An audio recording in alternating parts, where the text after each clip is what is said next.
Vamos à mensagem de hoje à noite, irmãos. Que ela seja alimento para a tua vida, que você saia daqui hoje alimentado, porque ao final de contas é o que nós precisamos, né? Nós precisamos que o Senhor, que é o pão da vida, e a palavra que Ele tem nos transmitido, que é pão para nós, que nós sejamos alimentados com isso, amém?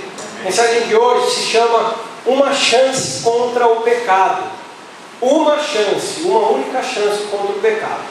Há uns 15 dias, estávamos no Shopping Eldorado, eu, a Gisela e a Antonella, e nós íamos encontrar os meus cunhados, meus sobrinhos.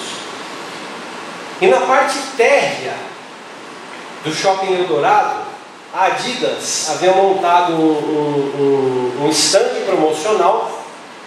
Era como se fosse metade de um campo ali de futebol society, de grama sintética, uma trave oficial de futebol, um goleiro de madeira, e aí o pessoal da promoção, que era a seguinte: tinha câmera, ficava uma câmera ali, uma equipe de gravação, e você podia ir lá e fazer um gol.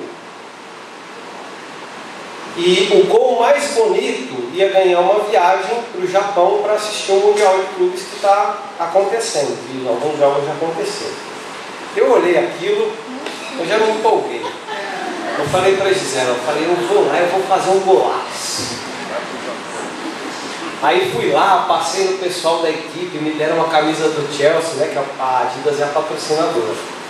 Me deram a camisa do Chelsea, fui lá, preenchi meu nome, fiz o cadastro e tal. Enquanto isso, eu fazia o cadastro, já falava para a Gisela, eu vou fazer um golaço. Vou chegar lá e vou fazer um golaço. Aí chegou a minha vez. Eu peguei a bola, o rapaz que me trouxe a bola falou assim: olha, você tem 30 segundos ou uma chance para fazer o gol. Então, se você quiser fazer alguma brincadeira e tal, não pode ser de 30 segundos. Ou menos do que isso, uma chance. Você tem uma chance para ir fazer o gol. E a ação de marketing estava acontecendo em vários lugares do Brasil inteiro. E você imagina o tanto de gente que estava participando. E o prêmio era uma viagem, uma só, para o Japão. Aí eu todo animado, vou fazer um golaço. Peguei a bola, dei uma petecadinha nela, né, para sentir o peso e tal, tudo. Aí eu falei, tem que ser um golaço, não pode ser um golzinho, né? Aí eu levantei a bola, o pessoal que gosta de futebol, dei uma lambreta, levantei a bola assim. Na hora que ela passou na minha frente, eu dei uma bicicleta e não peguei nada.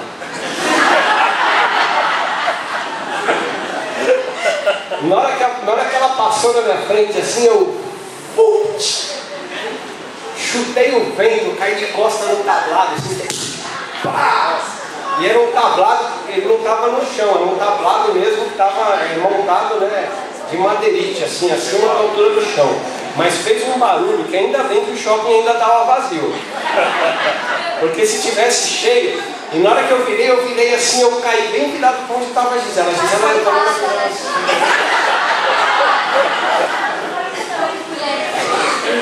Que vergonha. Aí não sei se foi a Gisela ou a Antonella que falou, papai caiu.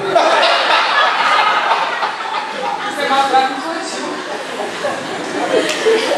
Aí depois encontramos lá os meus cunhados, meus sobrinhos. Eu contei com o meu sobrinho, com o Guilherme. O Gui, você já viu lá e tal? Ô tio, vamos lá. Eu desci com ele e tal. Aí eu fui de novo. Falei, escuta, eu posso fazer de novo e tal? Mas falou, olha, um cadastro, é uma chance por CPF. Se o senhor já foi, acho que a gente deve ter comemorado, né? Ia cair de novo, né, amor? Mas era uma chance só. Hoje, meus irmãos, eu quero falar sobre pecado, eu quero falar sobre graça, eu quero falar sobre aquilo que nós fizemos em relação à nossa vida, aquilo que Cristo fez por nós. Abra a sua Bíblia em Tiago, capítulo 2, verso 10.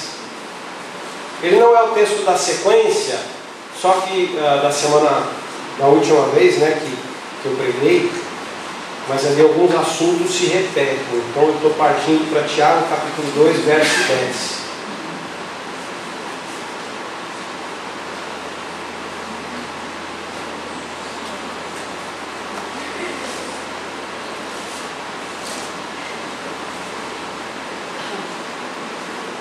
O texto diz assim: pois quem obedece a toda a lei, mas tropeça em apenas um ponto, torna-se culpado de quebrá-la inteiramente. Eu vou ler de novo. Pois quem obedece a toda a lei, mas tropeça em apenas um ponto, torna-se culpado de quebrá-la inteiramente. Quando o povo de Israel, quando pela primeira vez na história, Deus se manifestou especificamente em relação a critérios de procedimento sobre como a humanidade deveria ou não se portar, é evidente que desde sempre o ser humano, como feito à imagem e semelhança de Deus, ele tem lá no fundo, na sua consciência, algo acerca do certo e do errado. O ser humano tem isso, porque ele é feito à imagem e semelhança de Deus. Porém, em determinada fase da história, Deus se revelou de maneira especial para um grupo específico, que é o povo de Israel, cujos relatos nós temos no Antigo Testamento. Então ele separou o povo e se apresentou a eles: olha, eu sou assim, eu sou o Deus Criador de todas as coisas. Se vocês quiserem me agradar, se vocês quiserem ser felizes, se vocês quiserem demonstrar com a vida de vocês honra, justiça, amor, vivam dessa forma. E entregou o povo de Israel por revelação uma lei que a gente encontra no Antigo Testamento. E nessa lei havia orientações que as pessoas não deveriam mentir, não deveriam matar, não deveriam roubar, não deveriam adulterar, deveriam honrar a Deus, amar a Deus acima de todas as coisas, não deveriam ter práticas idólatras, deveriam honrar o pai e a mãe, deveriam guardar o sábado, etc. Então, leis, e não só essas, muitas outras, certo? Tiago está dizendo o seguinte: olha, se uma pessoa guarda a lei inteira, mas ela falha em uma das orientações dessa lei, ela quebrou a lei, ela é culpada, ela tem culpa, ela pecou, ela falhou, ela é réu de juízo e ela já está afastada da presença de Deus. É assim que funciona. Adão teve uma chance. Deus falou para ele que não era para ele, para a esposa dele, para o ser humano, ele não poderia comer da árvore que estava no centro do jardim. Ele teve a chance dele e ele errou. Nós erramos, falhamos o tempo inteiro. Há muito tempo já foi quando nós pecamos pela primeira vez conscientemente, saímos da idade da inocência para pecarmos, para falharmos. E isso nos tira, nos afasta da presença de Deus. Hoje eu gostaria, como eu já manifestei, hoje eu gostaria de falar sobre pecado, sobre aspectos do pecado na nossa vida, sobre aspectos da graça de Deus na nossa vida, certo? Uma delas, sobre o pecado. Pecado é um adversário difícil. É difícil de lutar contra o pecado. Um dos livros que eu coloquei ali à disposição dos irmãos se chama Jogando para Vencer. Ele foi escrito por um sujeito chamado John Wooden, junto com o Steve Jameson, que é o parceiro jornalista dele, porque o John Wooden foi técnico de basquete universitário nos Estados Unidos. Ele, segundo alguns, foi o maior técnico de basquete da história. Ele completou uma sequência de 88 partidas sem perder. na Liga Universitária Norte-Americana de Basquete. 7 títulos na sequência, 7 anos seguidos. Então, filosofia de trabalho, muito interessante, muito legal. E uma das muitas coisas que ele traz no livro, e ele bate sempre nessa tecla, apesar de ele ter um time excelente, ele diz o seguinte: nunca menospreze um adversário. Nunca. Pode ser o mega ultra campeão contra aquele time que foi rebaixado. Não vou nem contra o time rebaixado, tá bom?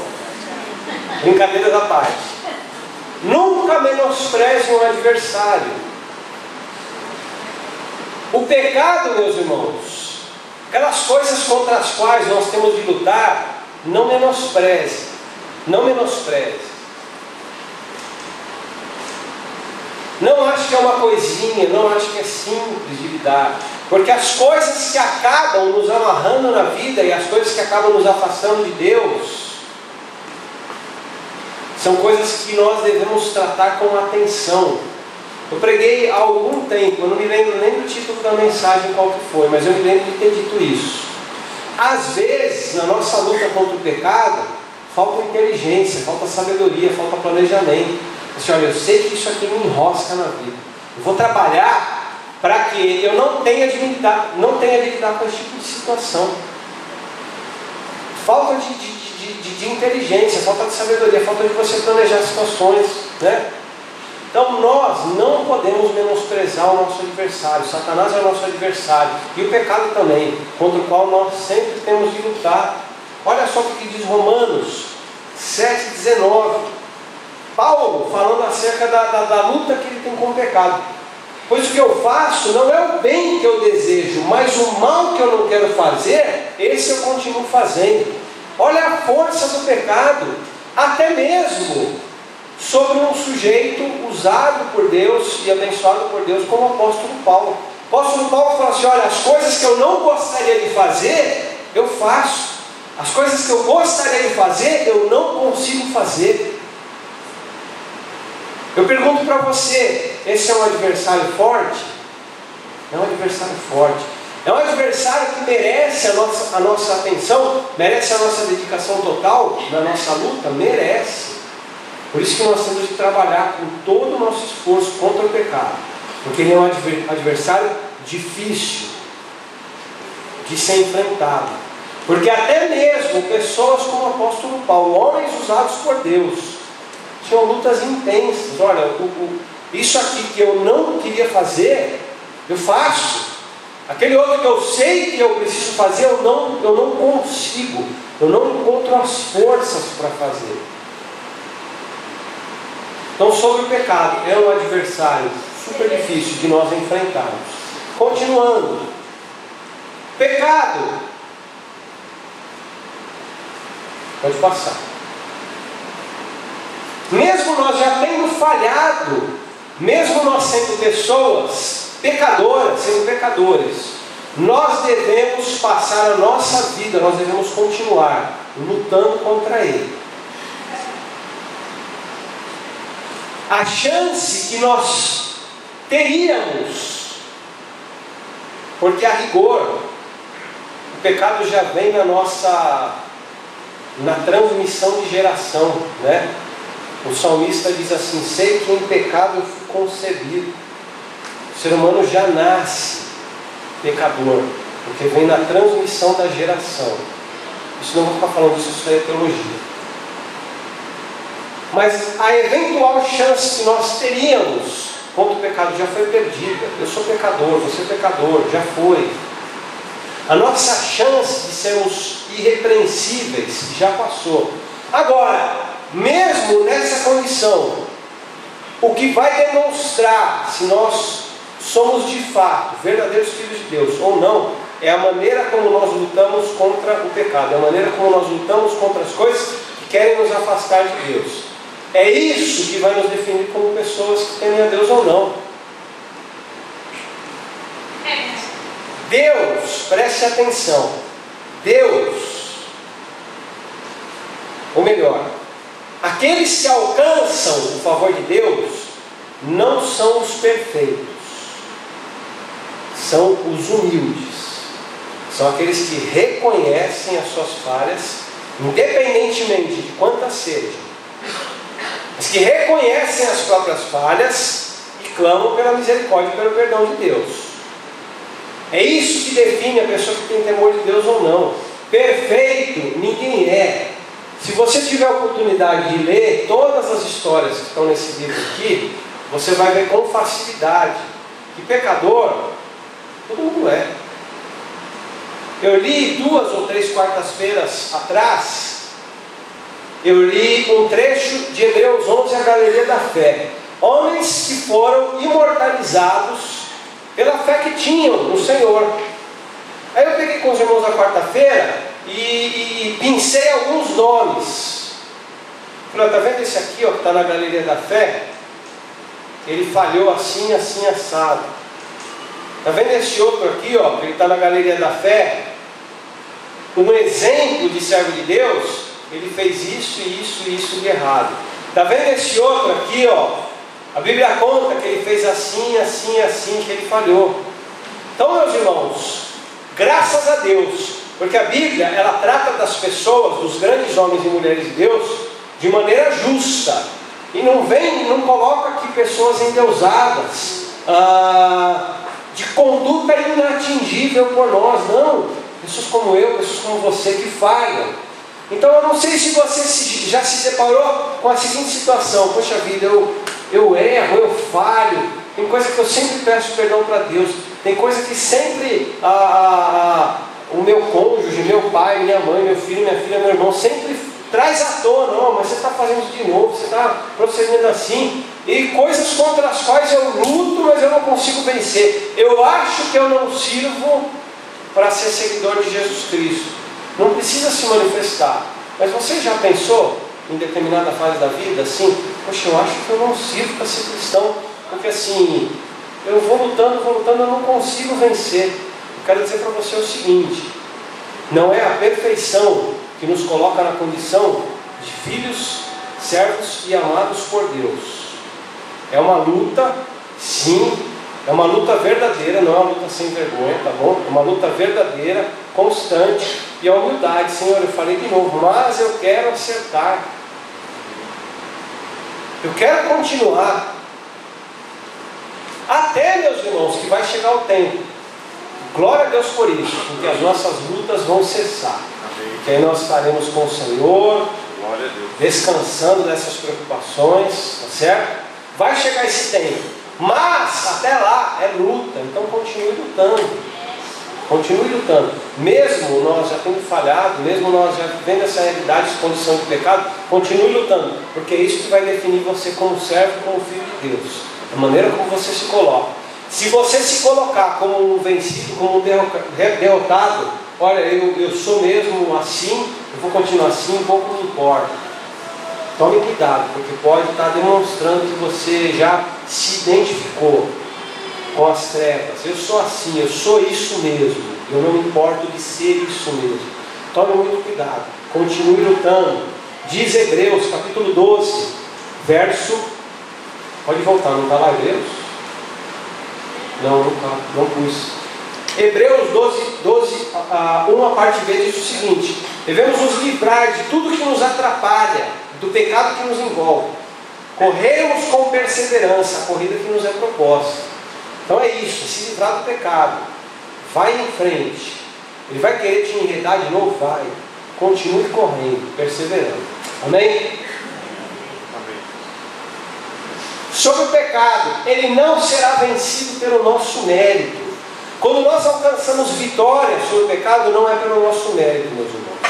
Pelos méritos, pelos merecimentos de Jesus Cristo, Filho de Deus, pelo Espírito Santo que habita no nosso coração. Amém?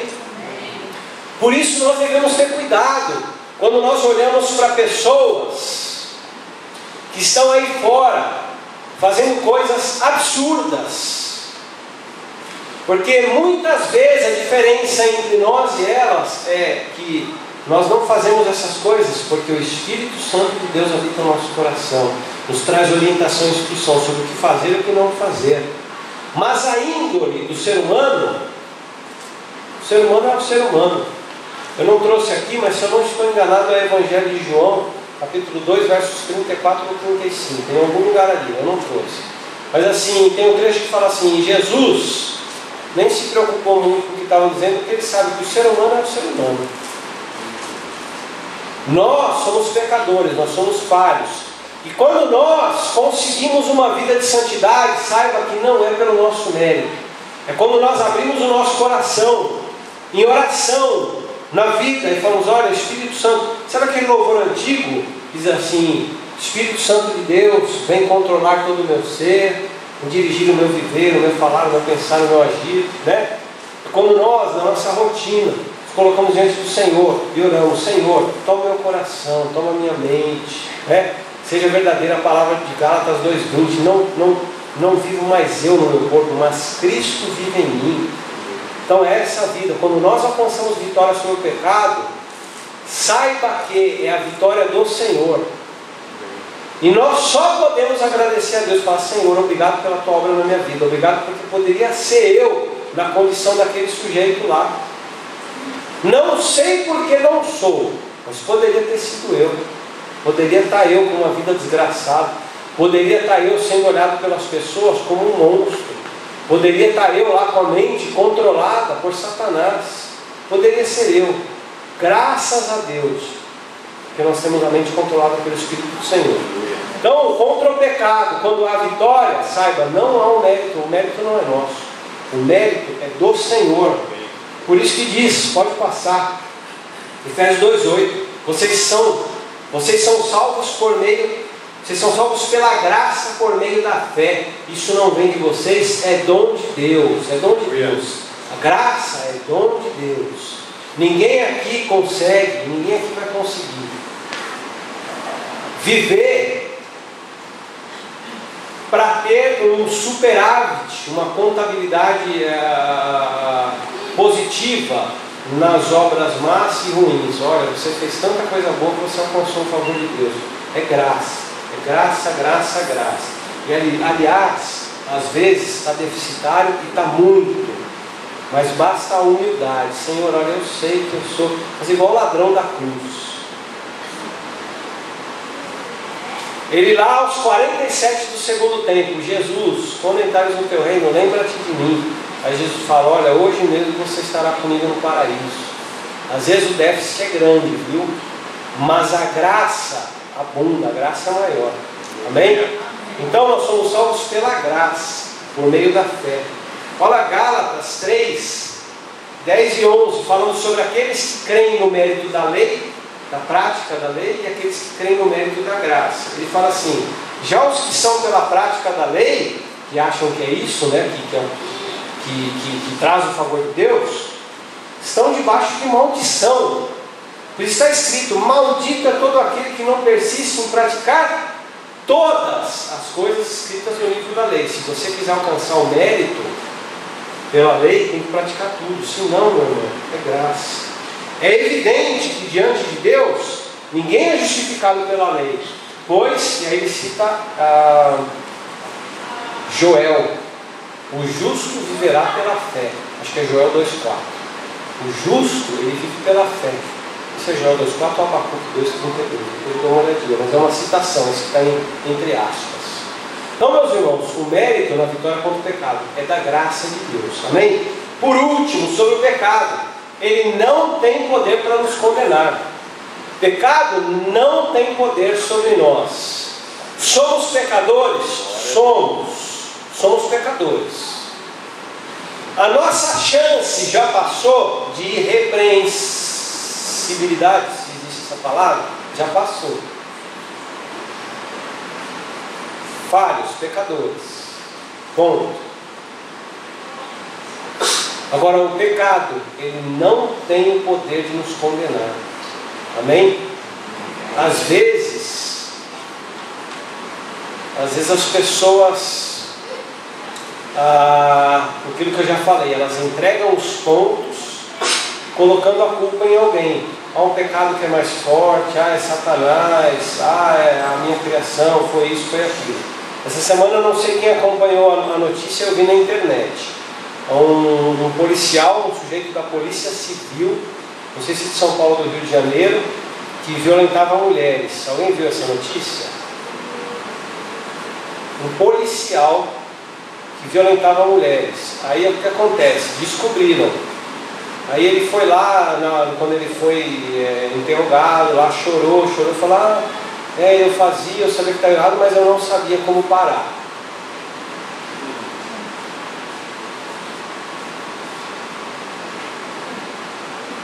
Eu não sabia como parar.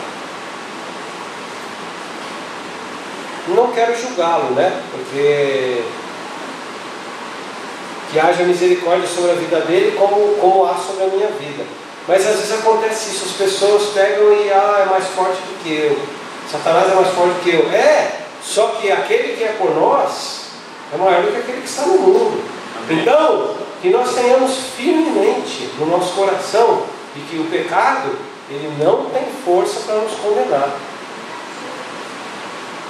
Não tem força. Amém. Satanás e seus demônios, eles estão sempre tentando se apresentar ou aparentar serem mais fortes, mais poderosos do que verdadeiramente são. Então acontece isso em expulsão de demônio, vai expulsar o demônio faz ameaça e tal. No nome de Jesus, nem adianta, não tem como, não tem força, por conta do nome do Senhor. O pecado não tem poder para nos condenar, para nos amarrar. Por isso que diz Romanos 8:1. Portanto, agora já não há condenação para os que estão em Cristo Jesus. O pecado, ele tem as implicações dele, tem a proporção das implicações na nossa vida, tem condenação.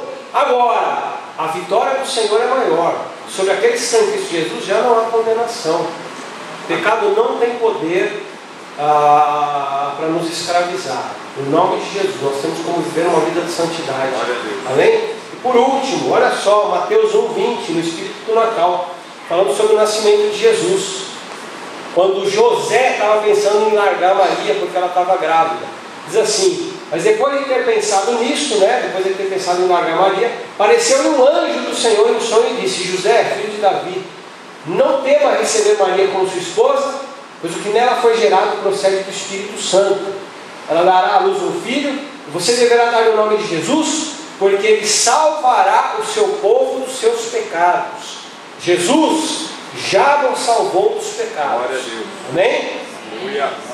Nós não devemos viver em culpa, porque Jesus já nos salvou dos nossos pecados.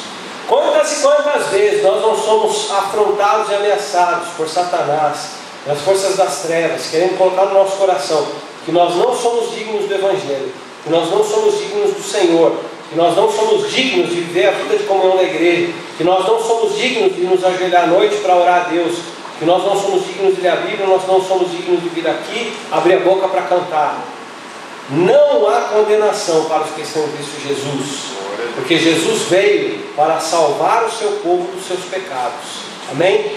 Olha que coisa maravilhosa. Nós tivemos a nossa chance.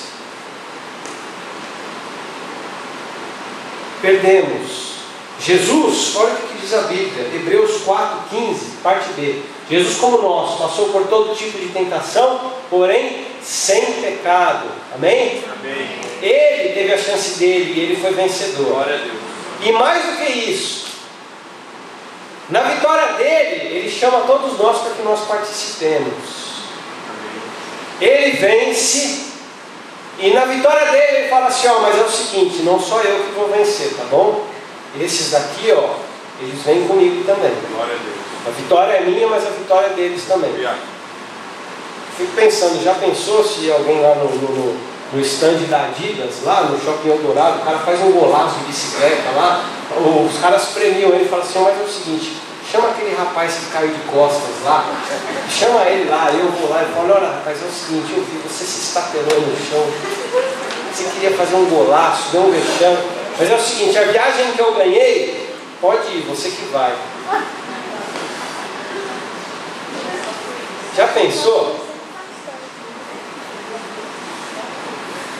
Nós, na nossa vida, a nossa vida de falhas, de tropeços, de erros incalculáveis, de vergonhas, algumas enormes, algumas menores. Senhor Deus, na vida e na morte e na ressurreição, no plano de Cristo, é isso que Ele faz. Ele fala: olha, não se envergonhe, você não precisa ter vergonha, tá bom? Eu venci, eu quero que você esteja comigo. A minha vitória é a tua vitória. No Senhor, meu irmão, minha irmã, você não precisa, não deve ficar envergonhado da tua vida, porque já não há condenação para aqueles que estão em Cristo Jesus. Amém? Não há condenação para você. Para nós é a graça. É a graça de Deus. Amém? Convido você a fechar os teus olhos. Nós vamos orar. Eu peço ao Ministério de Louvor para que venha aqui à frente. Nós vamos cantar um último cântico.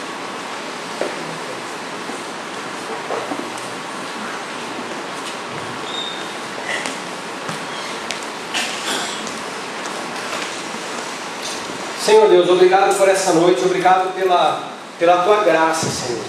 Obrigado porque apesar de termos falhado, não somente uma nem duas vezes, mas inúmeras vezes, obrigado por sermos, mesmo sendo transgressores dessa lei, somos vencedores, Deus. Obrigado pelo teu perdão, obrigado pela tua misericórdia, obrigado porque nós não precisamos nos envergonhar, Senhor, porque o Senhor é quem nos ama. Se o mal que nós fizemos, Senhor, foi contra o Senhor, é o Senhor mesmo quem nos perdoa. Obrigado, Deus, por essa demonstração de amor. Obrigado porque nós podemos ter a esperança, e mais do que isso, a certeza, que estaremos na tua presença na glória, apesar das nossas falhas aqui, Senhor. Obrigado pelo teu amor. Nós oramos no nome santo de Jesus Cristo. Amém.